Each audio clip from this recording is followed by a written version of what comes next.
Hello and welcome to Joy in Our Town. I'm Sherry Duckworth, and joining me today is Miss Erin Turner, Executive Director for Youth and Family Counseling. Thank you for being here today, Erin. Thank you for having me. The subject today is a little bit difficult to address, but it's something that we definitely need to, because unfortunately it's become really a larger issue, and we're seeing it a lot more, it seems like, these days. But can you talk to us a bit about what the agency has really been seeing when it comes to the trends of kids and youth and self-injury? Okay. Well, we definitely, our agency works a lot with teens and adolescents. And one of the things that we have seen a dramatic increase in the past several years is self-injury and children choosing to cut on themselves in a way to cope and deal with pain. Now, I mean, for someone hearing that for the first time today, or somebody who's seen it, it's hard to imagine that that would bring anyone any kind of relief. Why would they choose to hurt themselves? So let's start with that. Why do they say they cut themselves? What is the biggest release that they achieve through that? It is something that, yes, for most people, they have difficulty understanding why. If you're hurting, why would you choose to hurt yourself further physically? But like you said, some people actually find release in that and relief from the emotional pain. And what we have heard from kids and from research is it's a way for people to be in control of the pain that they're experiencing. If the outside world, they have no control over what's going on with their parents, with school, then by cutting on themselves, they can control that physical pain. But obviously, it's an unhealthy way to cope because they're doing further damage to themselves. If parents watching today and they're concerned about this, what are some signs to look for, and how do we know if our child falls into the category of a child who might choose to do this? Well, unfortunately, there's no easy way to say this. If your child meets this criteria, then they're at risk. Statistics say 1 in 8 adolescents has tried self-injury, so it's across the board. We do see more girls than boys that self-injure, but we've had an increase in males coming in that also choose this. But things to look for are, the first thing is abnormal cuts or burns or any marks on their arms, their legs, their stomach. If, with summer coming, if you see in swimsuits, things that can't be explained easily, or a large number of them. Also choosing to wear a lot of bracelets or coverings on the wrists. If they're wearing long sleeves when it is hot outside, those are things to maybe ask a few questions about. And then also, if you hear that their friends self-injure, a lot of times it's suggested. If a friend asks another friend, for advice, they're hurting over something, then sometimes it's, hey, I've done this and it helps me, maybe you should try it. And so, teenagers tend to do what their friends do, and so that can be a red flag as well. So what I've heard you say so far is a lot of the reasons behind it are they're experiencing pain, and this helps distract them from the pain. It gives them control over the pain. So they're feeling pain, there are issues with control, and then too, sometimes they do it because their friends are doing it. So there's this element of almost like I belong to something, belong to a crowd or a group of people who understand what I'm going through. So they're longing for that kind of connection. So what are some things that as parents or as people who work with young people can do to help them to cope with the pain and the fear and the need to belong in a healthier way? Okay. Well, I think you've identified, several of the reasons behind it. I would say that need to control and to cope is huge. And so what we do at our agency is we work with identifying what's behind it. Usually there's different emotions. Sometimes it's sadness, sometimes it's anger. There can be all types of emotions driving it. And so we try to get to those underlying emotions and address it from that, while at the same time providing healthier coping skills. Yes. everything from coming to counseling and talking about the issues. There's there's prayer and meditation. There is just expressing yourself through journaling or poetry. There's all types of things that are healthier ways to cope without actually physically hurting yourself. Now, does this become something that is filed under addiction, from a psychological standpoint, or is this something that, is considered a different category? Well, I think that there are kids that can almost get addicted to the cutting. It may start off as a way to cope, and then it becomes more than that, and where they feel a desire to cut, and if they don't cut, then they start having negative emotions and anxiety from not being able to do that. So it can become almost an addiction. It doesn't with everybody, but we do see that where the stress and anxiety from being kept from cutting really becomes an issue. Be an issue. So really teaching them healthy coping mechanisms is going to be key.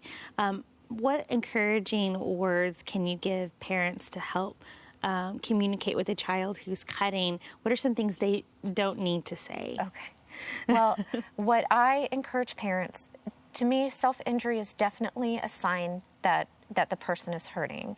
No one who is feeling wonderful really chooses to injure themselves. So to me, just recognizing that it's a sign that they're hurting. They're not doing it to hurt you. They're not doing it.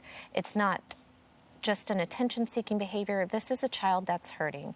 And so listening to your child, asking questions, but not freaking out over it. To me, this is something that needs to be taken seriously, but also is not something that you necessarily have to panic over. And while we do see it a lot, it is treatable.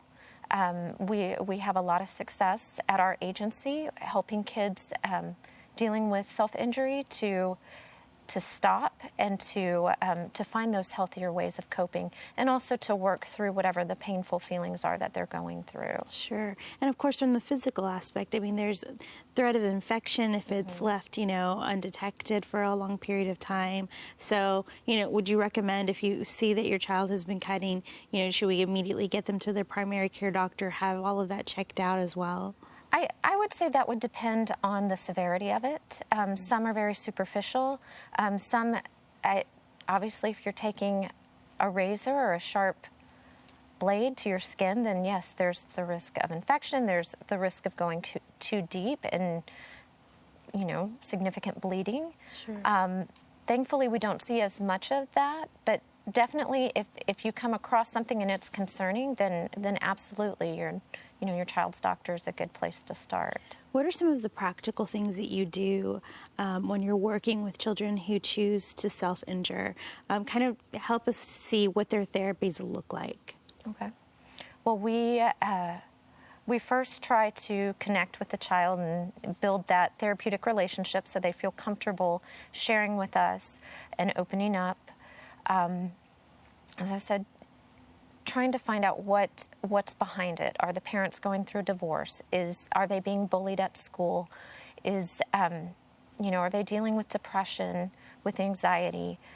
Trying to find that out instead of just focusing on the self-injury. And when they come in, we don't say, you can never cut again. To me, the cutting is more of a symptom than it is the main problem. It needs to be addressed with healthier coping. Skills are definitely encouraged, but the cutting, if it's something they've been doing regularly, isn't going to stop immediately. That's going to come after dealing with the emotional stuff behind it. Do you also do any kind of support group or parent-child therapy sessions together? We definitely involve the parent, and so there may be some family sessions.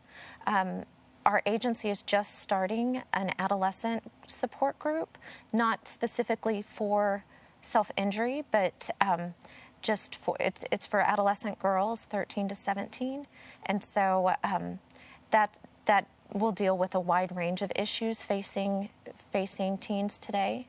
And Yeah. so that can be a supportive therapy in addition to the individual. I mean, it sounds to me like the children who are, and the young people who are really self-injuring or choosing to do that are dealing with what we would call normal angst from their teenage years a lot of the time. Just the pain and the uncertainties and how do I deal with it, and just learning our own emotions, learning how to cope at that stage in our life.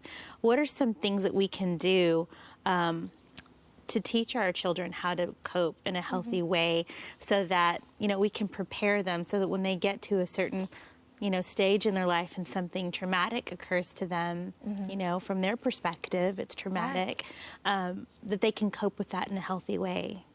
Yeah. I think probably one of the most important is just normalizing the fact that we all experience negative feelings. We all go through hard times. The fact that I don't feel happy 100% of the time doesn't mean that there's really anything wrong with me. That's just normal, especially in the teenage years with hormone levels and just the difficulties of being a kid today. Issues with school, with friends, with parents, all of that can be stressful. And I think at times we don't, whether you're a teenager or an adult, a lot of times people aren't comfortable with it feels better to be happy than to be sad. And so that's, when you feel sad, you want to stop feeling sad and you look for ways to stop it. Now, you certainly shouldn't have to feel sad all the time, but realizing that that is part of life, I think is an important thing to know. And then having a safe place for your child to be able to come and talk and either ask for help or try and talk with you. Keeping an eye on their peer group, because peers are so important in the teenage years.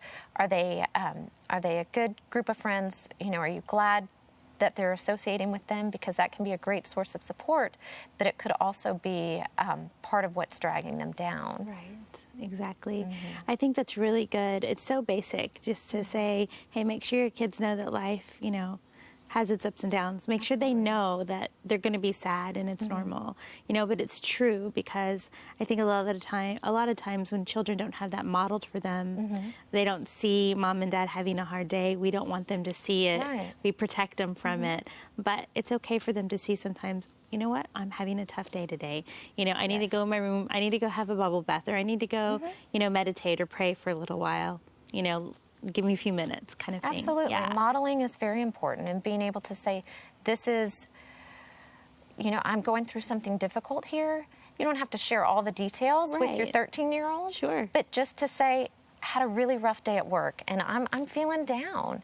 Yeah. Probably will feel better tomorrow, but just like that. Yeah, I'm going to go take care of myself. That self-care is very important, whether you're a kid or an adult. Yeah, absolutely. I think it's great to teach them by example and just to let them know, hey, this is normal and part of life. Yes. And I think that's something basic and so good, because it gives people permission to just be able to be real with their kids and say, I'm not feeling my best today. So it's simple advice, but it's so effective. And I appreciate that. We thank you so much for coming today, and we're glad that you're out there to help these kids in need, and parents too who need that extra help, because it takes a village, right? It sure does. We're glad to be there. Definitely. Well, thanks for coming today, and thank you all for watching us here at Joy in Our Town.